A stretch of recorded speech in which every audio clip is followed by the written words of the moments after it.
E aí pessoal, beleza?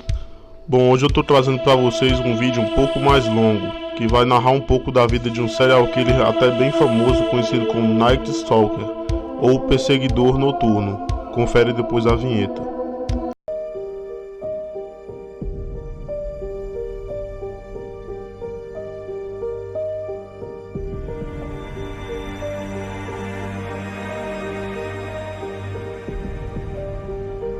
Richard Ramirez, o Perseguidor Noturno, nascido em 29 de fevereiro de 1960 em El Paso, estado do Texas. Ricardo Levia Munoz Ramirez foi o caçula de 5 filhos de Julian Ramirez e Mercedes Munoz, mexicanos que emigraram para os Estados Unidos da América em busca de melhores condições de vida. Durante sua infância, sofreu 2 graves acidentes. Aos 2 anos de idade, um móvel caiu sobre sua cabeça, resultando na necessidade do ferimento ser suturado com mais de 30 pontos. Aos 5 anos de idade, enquanto se divertia em um parque, foi fortemente atingido na cabeça por um balanço. Richard passou a sofrer convulsões epilépticas frequentes, que duraram até a sua adolescência. Seu pai, Julian, era um ex-policial da cidade mexicana de Juárez, e possuía um temperamento explosivo, o que muitas vezes culminava em agressões físicas, cuja vítima era seu filho caçula. Para fugir da violência doméstica, Richard dormia por várias noites no cemitério local. O jovem Richard convivia com Miguel Mike Ramirez, seu primo veterano da Guerra do Vietnã.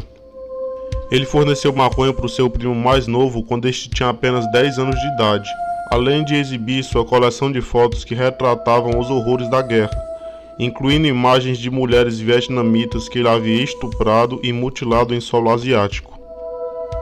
Em 1973, quando tinha apenas 12 anos de idade, Richard Ramirez testemunhou seu primo Mike atirar no rosto de sua esposa, Jessie, com um revólver calibre .38 após uma briga doméstica.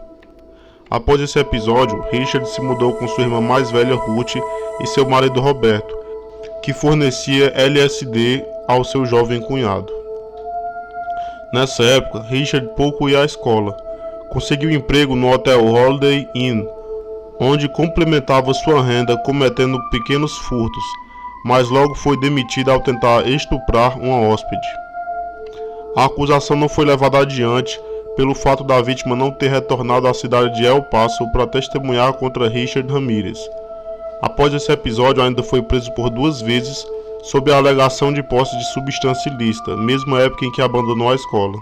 Após frequentar cultos religiosos, Richard ironicamente despertou interesse pelo satanismo e aos 18 anos de idade mudou-se para a cidade de Los Angeles. Durante seus primeiros dias na Califórnia, Richard sobreviveu revendendo porções de maconha que havia comprado por um valor mais baixo quando ainda estava no Texas. Com o fim da mercadoria, passou a roubar carros e a vender a terceiros os pertences que encontrava no interior dos veículos, com o objetivo de sustentar seu mais novo vício, a cocaína. A essa altura, seu envolvimento com o satanismo cresceu e ele já era um membro da Igreja de Satanás. Passou alguns meses na prisão por furto de veículos, mas logo voltou às ruas. Em 28 de junho de 1984, Richard entrou na casa de Jane Wickle, uma senhora de 79 anos, a estuprando e esfaqueando até a morte, além de levar consigo diversos pertences que se encontravam na residência. A polícia colheu marcas de impressões digitais deixadas na janela do imóvel, mas nenhuma outra pista da identidade do infrator foi encontrada. Ramirez adquiriu um revólver calibre .22, que utilizaria nos vários homicídios que aterrorizariam a Califórnia no ano seguinte. Em 17 de março de 1985, na cidade de Rosemead, localizada no condado de Los Angeles, Richard Ramirez abordou Maria Hernandez, uma jovem de 22 anos, na porta de sua residência. Com seu revólver calibre .22, atirou em direção à cabeça de Hernandez. Por sorte, o tiro acertou sua mão, o que impediu danos maiores à sua integridade física. A jovem caiu no chão se fingindo de morta, enquanto Richard entrou em sua residência e matou Dale Okazaki, sua colega de quarto de 34 anos. Maria Hernandez descreveu o homicida como um homem alto, usando um boné e empunhando uma arma.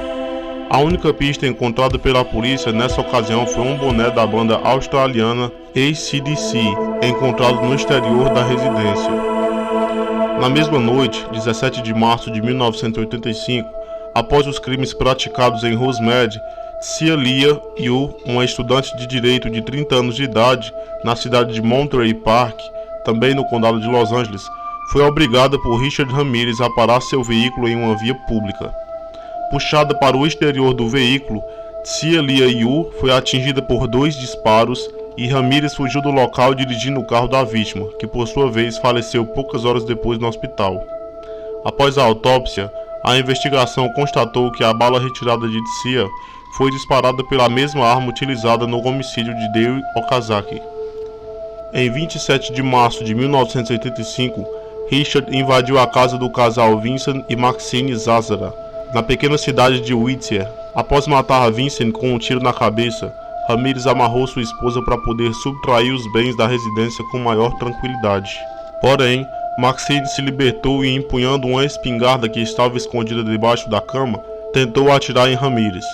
Porém, a arma estava descarregada e Richard a alvejou sem piedade. Os corpos foram encontrados pelo filho do casal. Maxine estava despida, além de ter tido seus olhos retirados e apresentar sinais de ferimentos nas regiões da face, pescoço, abdômen e virilhas, provocados por uma faca retirada da cozinha do casal. Na região torácica, havia um ferimento na forma da letra T. A autópsia revelou que, assim como seu cônjuge, Maxine foi baleada no crânio, sofrendo morte instantânea. Todos os outros ferimentos foram realizados depois da morte. A polícia estava confusa, já que desconfiava da existência de um serial killer, mas as vítimas eram diferentes, assim como o modo que esses crimes eram praticados, o que não é muito comum, já que os assassinos em série normalmente possuíam um padrão em seus crimes. Em 14 de maio de 1985, Richard entrou na casa dos idosos William e Lillian Doe.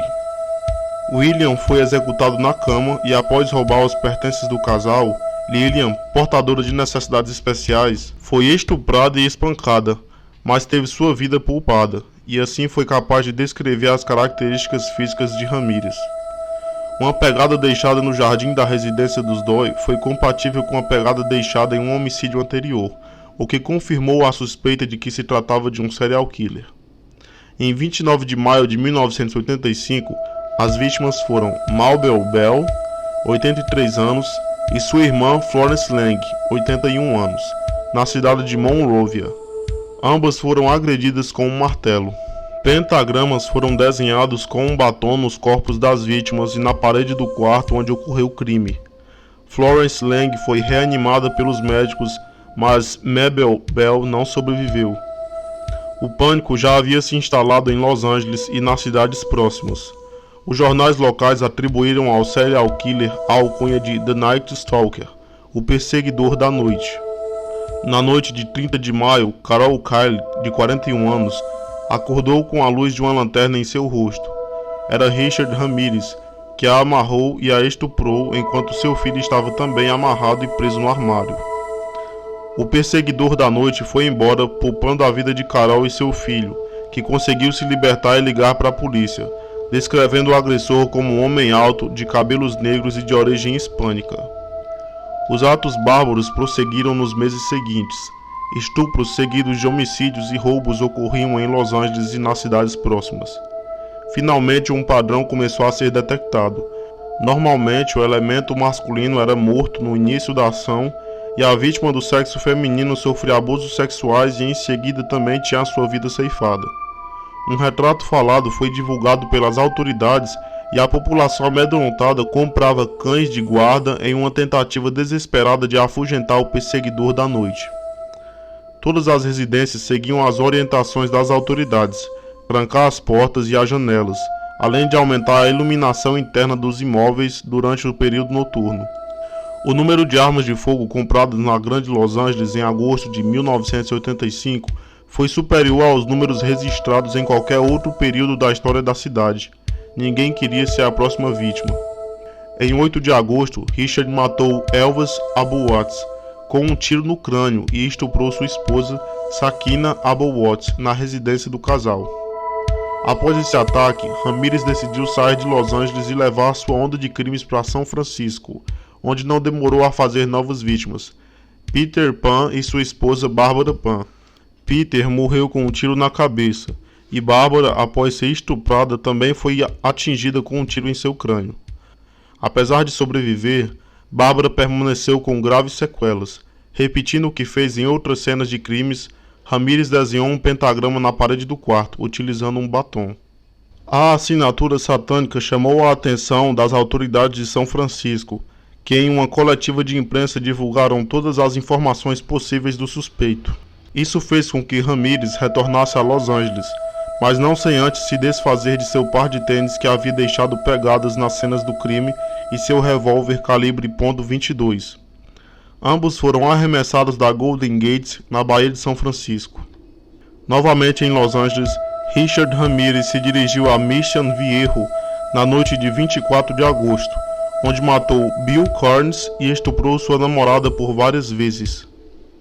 Ao terminar o ato, obrigou a vítima a jurar seu amor por Satanás, e assim ela o fez, com medo de se tornar mais uma vítima fatal.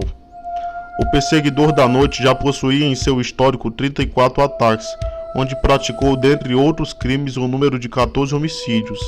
Um vizinho de Bill Carnes contou à polícia que avistou um veículo rondando a vizinhança na noite do crime, informando a placa às autoridades. A polícia de Los Angeles verificou que o veículo, um Toyota 1976 de cor laranja, havia sido furtado. Após 2 dias, o carro foi localizado e, após inúmeras perícias no veículo, foi encontrada uma impressão digital no espelho retrovisor. A impressão digital foi identificada como sendo a de Richard Ramirez. Em um momento posterior, verificou-se que a impressão digital era compatível com as impressões deixadas em diversas cenas de crimes do perseguidor da noite. No verão de 1985, teve início a até então maior caçada humana da história do estado da Califórnia. Richard não sabia que seu nome e sua imagem estavam sendo divulgados, pois estava no Arizona visitando um parente. Um funcionário de uma empresa de ônibus procurou a polícia e informou que Richard Ramirez havia viajado para a cidade de Phoenix, mas havia comprado uma passagem de volta. A polícia montou um cerco na rodoviária, aguardando o retorno de Ramirez, que ao chegar viu sua foto nos jornais em uma loja da rodoviária. Uma funcionária de origem latina, ao vê-lo, começou a gritar: "É o matador, que significa o matador." Richard fugiu, correu por 3 quilômetros em direção a leste de Los Angeles, enquanto mais de 40 viaturas faziam uma varredura na região. Ao tentar roubar o carro de uma moradora da região, os vizinhos o perseguiram e o agrediram. Já imobilizados, chamaram a polícia. O perseguidor da noite havia sido preso. Após sua prisão, Richard Ramirez invocou seu direito ao silêncio. Durante seu julgamento, não demonstrou em momento algum arrependimento pelos crimes cometidos. Quando ocorria a exibição de fotos de suas vítimas, ele ria, ofendia-os ali presentes e sorria para as famílias das vítimas e gritava frases como "Viva Satanás", além de ostentar um pentagrama desenhado em sua mão. Ramirez rejeitou uma série de defensores públicos e aceitou ser defendido por 2 advogados inexperientes, que, alegando uma suposta estratégia, não arrolaram nenhuma testemunha de defesa. Enquanto isso, um grupo de mulheres passou a comparecer aos julgamentos vestindo roupas pretas. Eram fãs do perseguidor da noite. Em 20 de setembro de 1989, após a oitiva de 165 testemunhas, o perseguidor da noite foi declarado culpado dos delitos a ele imputados, e em 7 de novembro de 1989 foi sentenciado à pena de morte na Câmara de Gás. Na prisão, Richard recebia inúmeras cartas e visitas de fãs e iniciou um relacionamento com Doreen Lioy, uma de suas admiradoras, com quem casou-se em 1996 na prisão estadual de San Quentin. O Supremo Tribunal da Califórnia indeferiu seus pedidos em 2006, mantendo suas condenações e sua pena de morte. Richard alegava que não foi bem avaliado psiquiatricamente e que os advogados que o defenderam não preenchiam os requisitos mínimos exigidos. Richard faleceu em 7 de junho de 2013, no hospital da prisão estadual de San Quentin. vítima de um câncer no sistema linfático enquanto aguardava sua execução no corredor da morte. Os médicos legistas também citaram outras condições que contribuíram para seu óbito, como o abuso de drogas e a hepatite C, que danificou severamente seu fígado, provavelmente adquirida através do uso de drogas injetáveis na juventude. Sua esposa não apareceu para reclamar o corpo de Richard, que foi cremado. Segundo a penitenciária, na data de sua morte ela já não o visitava há 3 anos. E é isso aí, pessoal. Esse é o início de um novo quadro aqui no canal chamado Biografia Assassina. Espero que tenham gostado. E comentem aí se vocês gostaram desse novo quadro, assim eu poderei trazer mais vídeos desse tipo. Deixem um like para eu entender que vocês realmente gostaram, se inscrevam e até a próxima.